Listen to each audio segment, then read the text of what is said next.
Mesdames et messieurs, bonsoir. Merci de nous rejoindre pour ce nouveau numéro de Code 24, le magazine francophone de la rédaction de Futur TV en partenariat avec France 24. Code 24, votre code d'accès à la planète info. Passons tout de suite au sommaire de cette édition.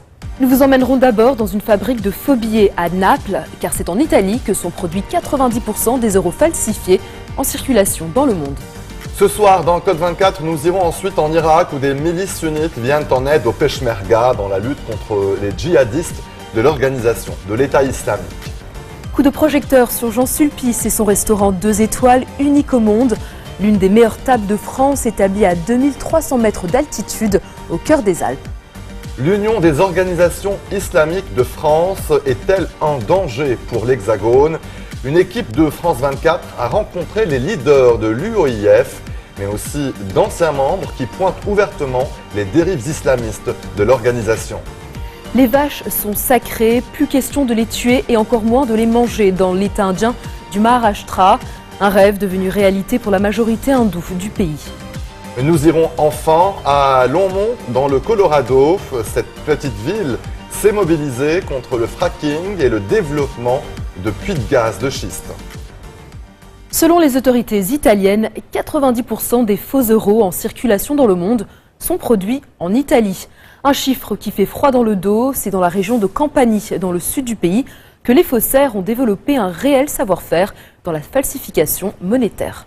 Depuis que l'euro a été introduit en 2002, près de 400 millions d'euros en valeur nominale ont été retirés du marché par les autorités internationales. La majorité de ces faux euros partent vers des pays comme la France, l'Espagne, l'Allemagne, la Roumanie, la Bulgarie, mais aussi en Afrique du Nord ou en Amérique latine, où les contrôles de monnaie sont moins fréquents. Pour les autorités italiennes, le défi est d'identifier ces réseaux et leurs ramifications internationales qui commencent à menacer la stabilité de la monnaie unique. Les correspondants de France 24 en Italie, Natalia Mendoza et Bernard Bedarida, sont allés enquêter sur ce trafic. Reportage. Au pied du Vésuve, elle semble une périphérie comme tant d'autres. Et pourtant, c'est ici, dans les environs de Naples, dans le sud de l'Italie, que prospère la plus haute concentration d'imprimeries clandestines de fausses monnaies en Europe. Ces imprimeries sont vraiment bien cachées. Les faussaires sont fourbes. Ils sont passés maîtres dans l'art de dissimuler leur activité. Les lieux que nous contrôlons doivent donc être passés au peigne fin, car de tels ateliers peuvent être n'importe où. Le commandant Napolitano dirige une brigade de la police douanière locale. Toute la zone est asphyxiée par la Camorra, la mafia napolitaine. La Camorra peut facilement débourser de l'argent pour acheter les machines industrielles nécessaires à cette activité et, ce faisant, réinvestir l'argent sale. Leur dernière saisie a été faite ici, dans un de ces cabanons industriels. Baissez la caméra, s'il vous plaît. Ici, la discrétion est de mise pour ne pas alerter les entreprises voisines. À l'intérieur, nous trouvons une véritable caverne d'Alibaba de l'imprimerie clandestine. Plus de 200 000 € en investissement pour ces machines qui permettent la reproduction à l'identique des billets. Tout d'abord, ils impriment ce film plastique, cette pellicule. Ensuite, l'image est transférée de la pellicule à une plaque de métal, comme celle-ci, regardez.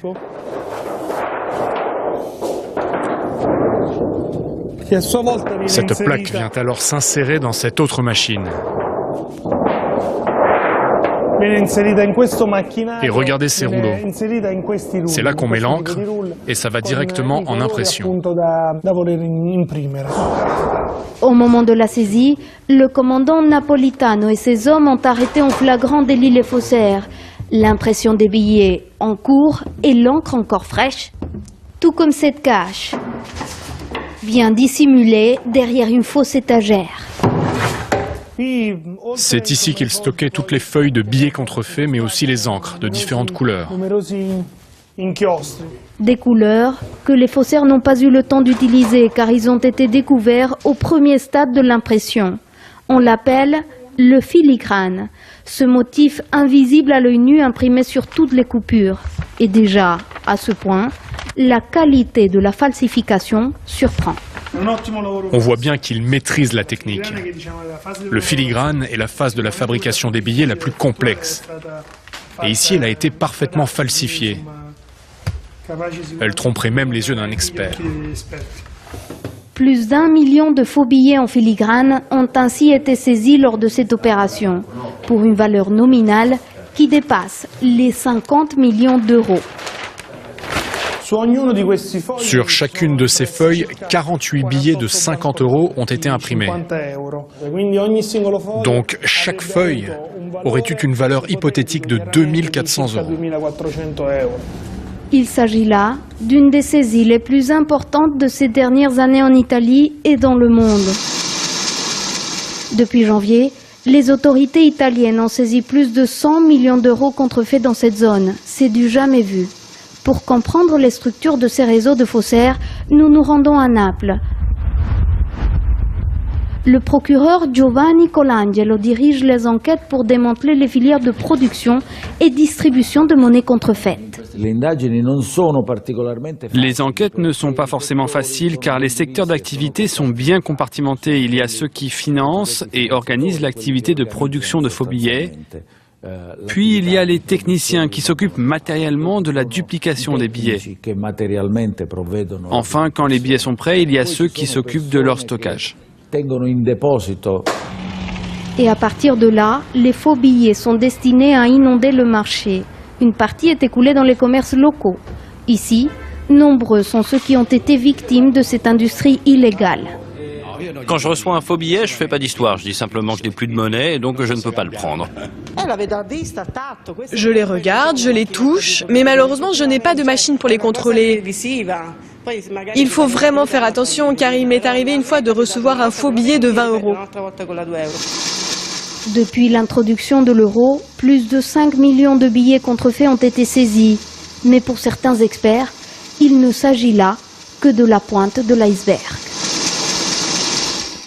Le billet le plus contrefait dans la seconde moitié de l'année passée a été celui de 20 €, suivi de celui de 50. Très utilisé, mais d'une valeur tout de même modeste, il éveille moins la méfiance des commerçants et circule rapidement de main en main. Pour tenter d'y remédier, un nouveau billet de 20 € plus difficile à falsifier a été présenté en février dernier et doit entrer en circulation au cours de l'automne. Le nouveau modèle présente donc de nouveaux systèmes de sécurité, notamment le visage d'Europe en filigrane. Cette déesse de la mythologie grecque a donné son nom au continent et à cette série de billets.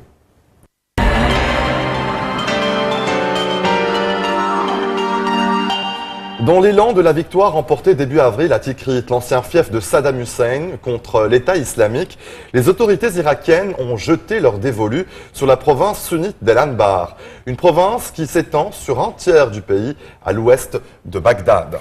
La reconquête d'Al-Anbar, qui s'étire sur 140 000 km² le long des frontières syriennes, jordaniennes et saoudiennes, est jugée stratégique pour isoler l'État islamique. Mais la libération de cette région à la géographie complexe et perméable aux renforts envoyés par l'EI depuis la Syrie et Mossoul s'annonce de longue haleine. Les milices sunnites viennent en aide aux Peshmerga dans la lutte contre les djihadistes de l'organisation de l'État islamique. Les combattants kurdes les ont acceptés, même si la suspicion n'est jamais loin. Reportage au Kurdistan irakien de l'envoyé spécial de France 24, Salim El-Medeb. La ligne de défense érigée par les Peshmerga cisaille la plaine au sud-ouest d'Erbil. Ici, les djihadistes sont à moins de 2 km. La nuit, ils préparent des embuscades contre nos éclaireurs.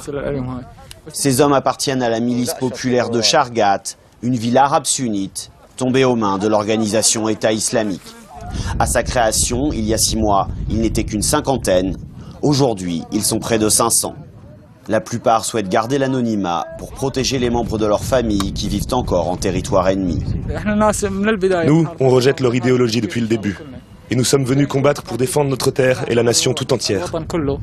En tant que sunnites, on se bat pour prouver que tous les sunnites ne sont pas avec Daesh. Ici, on est 100% sunnites et on combat tous Daesh. Ces supplétifs sont payés par le gouvernement central de Bagdad et armés par les Peshmerga. Leur chef appelle ça la salade irakienne. Les sourires de circonstance des soldats kurdes du poste voisin cachent mal leur scepticisme. Pour eux, tout arabe sunnite est suspect de sympathie djihadiste. Avec tout mon respect, ils ne sont pas tous mauvais, mais aujourd'hui, c'est difficile de faire confiance aux Arabes. Tout le monde le sait. On peut se débrouiller tout seul, on n'a pas besoin d'eux. La population arabe de Mahmour, la grande ville du secteur, a été purement et simplement bannie des lieux. Beaucoup de Kurdes leur reprochent d'avoir collaboré avec les djihadistes lors de leur offensive en juin dernier. Pour autant, la cohabitation se passe correctement dans d'autres régions du Kurdistan irakien. C'est notamment le cas ici, à Chaklawa. La population de la ville a doublé avec l'afflux de réfugiés venus de Fallujah, à tel point qu'on la surnomme désormais Chaklouja. Ici, Arabes et Kurdes pris côte à côte, ces réfugiés se disent prêts à combattre eux aussi, mais ils se sentent abandonnés. Nous avons perdu tout espoir envers le gouvernement central et envers nos hommes politiques sunnites. On n'attend plus rien d'eux. Ce sont tous des charlatans, sans exception. Seul Dieu et la coalition peuvent nous aider. S'ils nous donnent des armes, nous sommes prêts à nous battre jusqu'au bout. 1000 hommes attendent déjà que Bagdad débloque les fonds nécessaires pour pouvoir rejoindre la milice de Shargat. Bien qu'encadrés par d'anciens officiers, ces civils devront encore s'aguerrir pour être réellement utiles sur le champ de bataille. Restez sur Futur TV, on se retrouve après ceci.